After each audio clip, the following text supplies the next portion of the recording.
Olá, quero saudar a todos, amados amigos, irmãos, aqueles que me seguem aí no meu canal, os meus inscritos. Quero agradecer a todos, pedir que Deus venha abençoar poderosamente a cada um de vocês, até mesmo aqueles que ainda não se inscreveu, mas que acompanham os meus vídeos. Eu creio que em breve Deus vai tocar em seu coração para que você assim possa se inscrever também e compartilhar com seus amigos para que outras pessoas possam estar assistindo a esse vídeo. Estaremos nessa noite lendo a mensagem de Deus no livro de Romanos capítulo 14.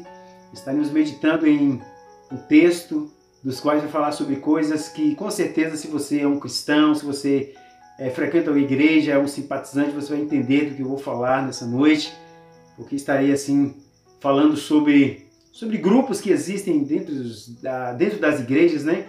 Grupos de pessoas que às vezes se encontram ou se acham mais fortes, ou mais preparados, ou mais espirituais. Existem aqueles que são às vezes mais fracos, considerados mais fracos, ou menos fortes, menos preparados ou menos espirituais. Mas você diz, mas existem esse grupo de pessoas dentro da igreja? Ou pode existir? Bom, infelizmente existem. Não poderia ou não deveria existir, mas existem. E por que existe? Porque o ser humano ele é limitado, e por ser um ser humano limitado, ele é falho, e por sua vez acaba cometendo erros, cometendo algo que não deveria acontecer dentro das igrejas. Mas essas coisas trazem alguma edificação, algum crescimento. A gente vai ver dentro da Bíblia, dentro da Palavra de Deus, que não. Na verdade, prejudica a comunhão entre os irmãos e que muitas vezes é necessário a intervenção de um líder espiritual, de um pastor, de alguém que tem assim um conhecimento e um acompanhamento da irmandade, dos cristãos, dos irmãos, para que possa assim estar ensinando e aconselhando. Ou seja, estas coisas não existem desde agora. São coisas de séculos atrás que aconteceu já com os irmãos das igrejas primitivas. E aqui nós vamos ver o que aconteceu com os irmãos da igreja de Roma. E foi necessário que o apóstolo Paulo intervisse, escrevesse aquela igreja para que os irmãos viessem assim entender qual era o objetivo que Deus quer para a vida de cada um. Estaremos lendo aqui Romanos 14, versículo 1, que diz assim: acolhei ao que é débil na fé, não porém para discutir opiniões. Um crê que de tudo pode comer, mas o débil come legumes. Estarei meditando esses dois versículos, no decorrer estarei lendo mais e assim explicando para que você possa entender melhor. Veja bem, a igreja de Roma aqui foi fundada pelos judeus, né? Eram grupos que vieram lá da Judéia, né? Lá de Judá. Eram pessoas que estavam ali em Roma e foi fundada essa igreja, e existia alguns cristãos que já tinham se libertado de alguns costumes, de algumas tradições que o judaísmo era imposto a eles, né? Como, por exemplo, eles eram proibidos de comer carne de porcos, carne, né, de coelho, como está registrado lá no livro de Levíticos. E existiam algumas restrições pelos quais os judeus não poderiam realmente, de forma alguma, estar assim se submetendo a estas coisas, porque estariam infringindo a lei, estariam cometendo pecado. Mas uma vez que eles conheceram a Cristo, essas coisas, muitos deles se libertaram disso, porque não eram questões realmente assim doutrinárias, mas sim uma questão de liberdade cristã e de consciência. E Paulo teve conhecimento do que estava acontecendo na igreja de Roma, e foi necessário que ele escrevesse 2 capítulos, 14 e o 15, para que os irmãos viessem a entender qual era realmente o objetivo de uma vida cristã com Deus. E aqui a gente viu que existiam 2 grupos de pessoas, os considerados fortes e os considerados débeis, ou os fracos, né, na fé.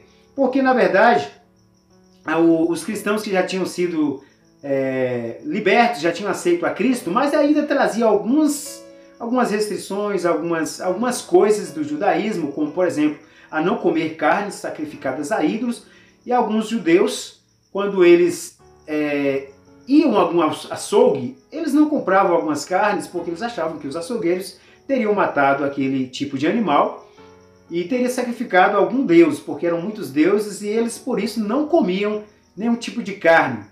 E por isso eles comiam legumes. Tanto é que quando Paulo escreve lá aos Coríntios, no capítulo 7, ele fala desse tipo de coisa que muitos cristãos ali de Coríntios comiam. Né? Tanto é que ele fala, olha, quando entrar em algum açougue, comprar e comer de tudo.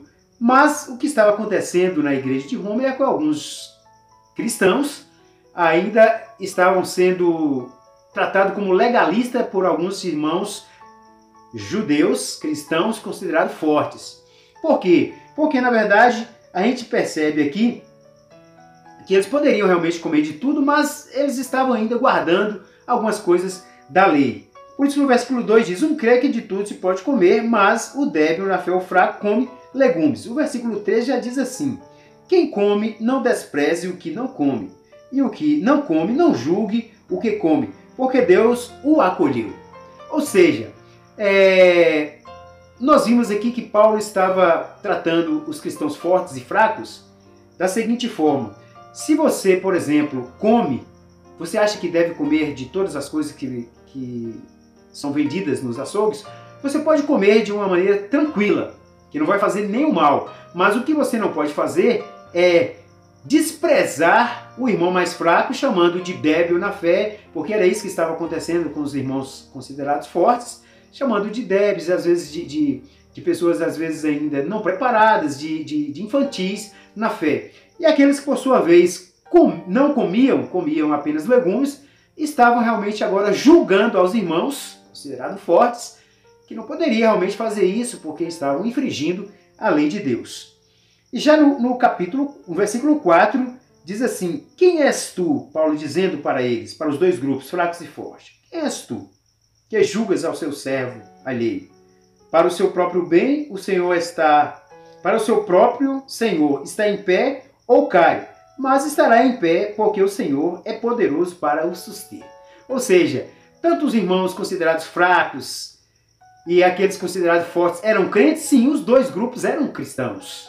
Mas Paulo deixou claro que eles não perderiam salvação por estar fazendo aquilo. Tem um grupo mais fraco e um grupo considerado mais fortes. Mas o que eles deveriam entender era que um não deveria julgar o outro nem pelo que eles faziam, nem pelo que o outro não fazia.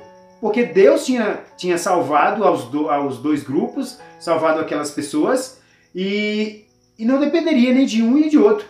Porque Deus é que era poderoso para salvar e para sustentar cada um deles. Então estava havendo aqui um julgamento de um para com o outro. E Paulo agora chega e diz para aqueles grupos, quem és tu? Quem é vocês para estar julgando um ao outro? Vocês não é nada diante de Deus, vocês são apenas cristãos que foram salvos por Ele. É Ele realmente que abate, é Ele que coloca de pé, é Ele que sustenta a cada um de vocês, tanto um quanto o outro. Então essas questões que estão sendo discutidas entre vocês, essas opiniões que estão sendo discutidas entre vocês, devem acabar.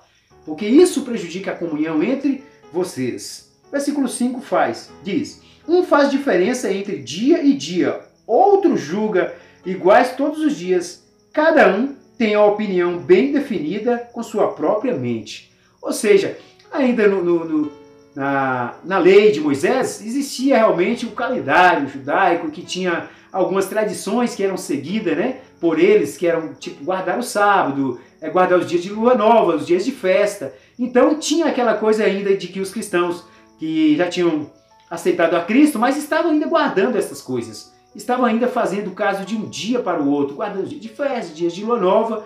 Já o grupo considerado forte não fazia isso. Mas Paulo chega e diz para eles que não tem necessidade nenhuma deles estarem discutindo a respeito disso. Ou seja, se um faz diferença de dia para o Senhor, que eu faça. Se o outro não faz, tudo bem.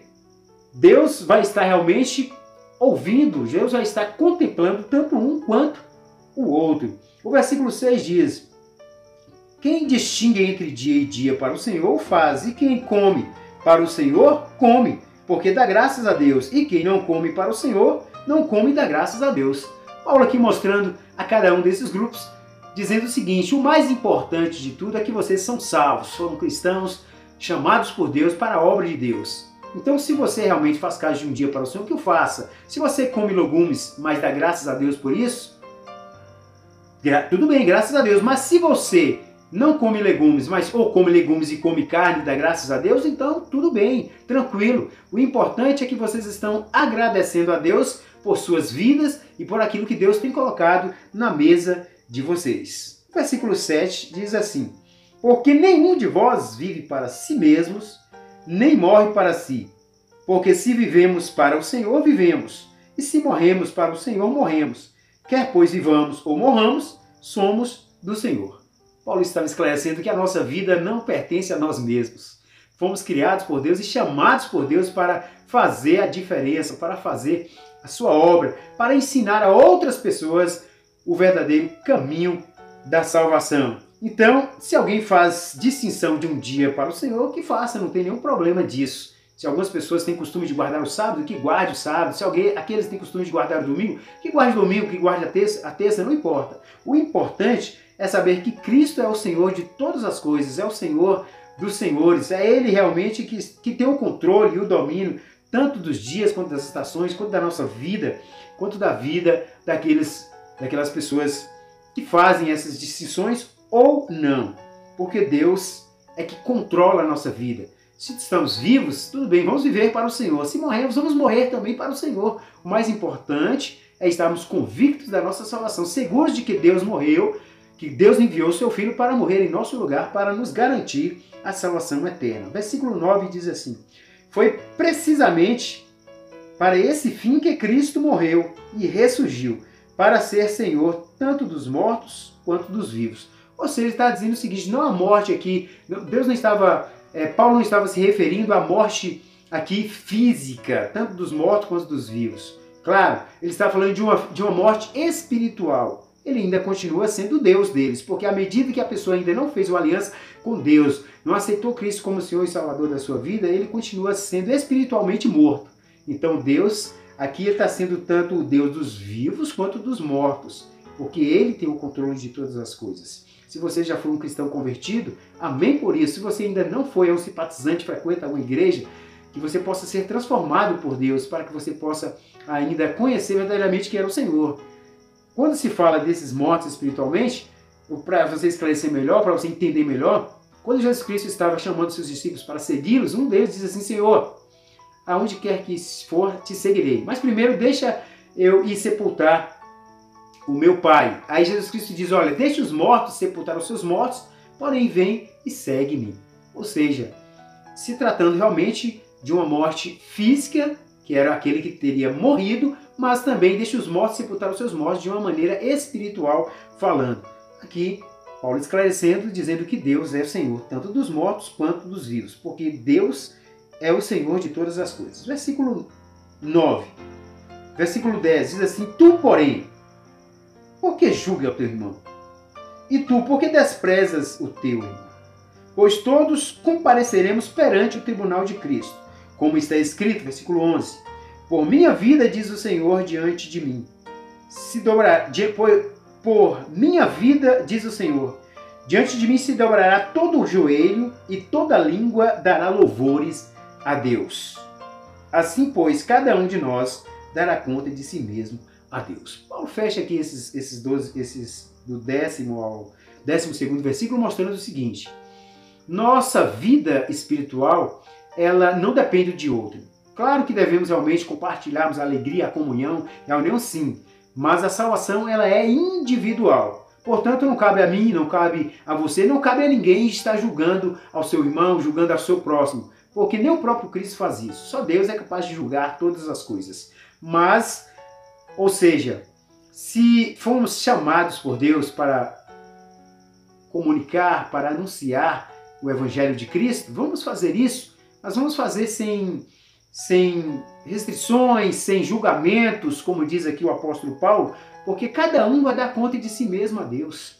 Ou seja, o que eu fiz aqui de bom na terra, eu vou dar conta. Se eu fiz algo também que não agradou a Deus, eu vou prestar contas ao Senhor. Porque diz a Bíblia, cada um de nós prestará conta a Deus, e todo joelho dobrará e confessará diante do Senhor que Ele é o Deus Todo-Poderoso. Era isso que o apóstolo Paulo estava realmente ensinando. Mas como Paulo se colocava diante dessa situação? Se a gente for analisar, ele se encaixava no grupo dos fracos ou dos fortes? Paulo já tinha sido liberto dessas coisas, dos sábados, das carnes sacrificadas a ídolos, poderia ou não poderia comer? Sim, claro que sim. Porque no capítulo 15, versículo 1, ele diz: ora, nós que somos fortes, devemos suportar as debilidades, ou seja, as fraquezas dos fracos, e não agradar-nos a nós mesmos. Ou seja, Paulo estava aqui dizendo o seguinte, olha, se colocando no grupo dos fortes, nós que somos fortes, dizendo assim, nós que já libertamos dessas coisas, vamos suportar a fraqueza desses irmãos, não vamos julgá-los. Se eles ainda comem legumes, tudo bem, se eles fazem caso de um dia para o Senhor, que façamos. O mais importante é estar em comunhão de uns para com os outros, ajudando a esses que são fracos na fé, porque a Bíblia fala que não devemos escandalizar aqueles que são considerados fracos. Por quê? Não é aquele escândalo que vai trazer para a morte, mas é porque se um irmão é fraco e se ele acha que não pode comer carne de porco, porque na lei de Moisés está lá escrito, e vê um irmão considerado forte comendo, ele vai falar, se ele está comendo, eu posso fazer isso também. E aí ele vai e faz, e ainda a sua consciência não está preparada para isso, e o que acontece? Ele acaba agora pesando a sua consciência por ter comido e vai achar que cometeu pecado muito grave e a sua consciência pode ficar tão acusando que ele pode se sentir tão triste e abatido que pode correr o risco até de fazer algo na vida cristã pior. Então Paulo chama a atenção para isso, né? Para a liberdade cristã, tomar cuidado para não fazer com que aquele considerado fraco na fé ou débil na fé possa se escandalizar. É isso que o apóstolo estava ensinando. Que nós, como povo de Deus, possamos ter conhecimento e consciência disso. E que Paulo deixou claro que não era uma doutrina cristã. O que estava acontecendo dentro daquela igreja de Roma, entre aqueles dois grupos, fracos e fortes, é que era realmente uma questão de liberdade cristã e uma questão de consciência. Mas Paulo deixou claro que devemos respeitá-los e ajudá-los uns aos outros, porque o objetivo maior é esse, é que cresçamos no conhecimento e na graça de Deus, porque os céus nos esperam. Muito obrigado. Que Deus possa estar assim abençoando a sua vida, que você possa estar abrindo o seu coração, a sua mente, para que Deus possa esclarecer mais e mais a tua palavra. Eu agradeço por você participar dos meus vídeos, que você possa me ajudar também na divulgação dessa palavra de Deus, porque eu creio que Deus tem muito para abençoar a sua vida, a vida de outras pessoas. Que Deus abençoe poderosamente no nome de Jesus. A sua vida, a sua família, os seus negócios, tudo que você estiver necessitando, que Deus possa estar assim no controle de todas as coisas. Muito obrigado. Que Deus abençoe.